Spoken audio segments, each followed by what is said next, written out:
shu ramyonni agar yeb turib, sizga bersa achchig'iga $50 pul beraman. Do'stlar, bugun O'zbekistonda juda ham trendga chiqqan bultak ramyonni qanaqa qilib mazali qilishni men sizlarga o'rgataman. Bu videoda ramyonxo'r do'stlarga jo'natib qo'ydim. Ular qaranglar, ko'p joyda ko'rdim, hozir magazinlarda yeb o'tirishibdi ramyonlarni. Sizlar xato qilayotgan narsani o'rgataman va mazali qilishni hozir ko'rib olinglar. Qaranglar. Qaynayotgan suvga solasizlar. Keyin do'stlar, hozir bu qaynagungacha bitta gapni aytib o'tib ketaman. Hozir mana shu videoda eng achchiq yeydigan do'stlaringni belgilab qo'yinglar. Agar Toshkentda yashasa, meni yonimga kelsin, shu ramyonni agar yeb turib, 5 minut hech nima suv ichmasdan chiza bersa achchig'iga $50 pul beraman. Xullas, mana shuna qaynab olgandan keyin suvini to'kib tashlaysizlar. Suvini buni ichib olmanglar.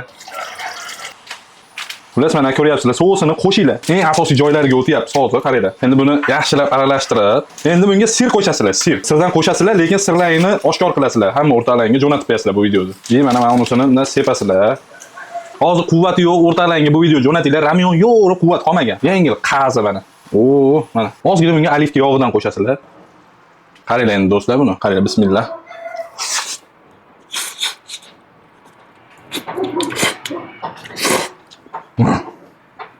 Wow, qazisi bilan hozir uramiz.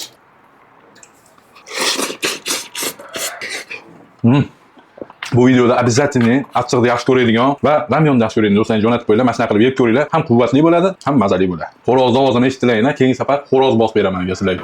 Ana, bu videoga like bosib qo'llab-quvvatlashni unutmanglar. Bunaqa ramyonni eng yaqiningizga bitta tayyorlab bering.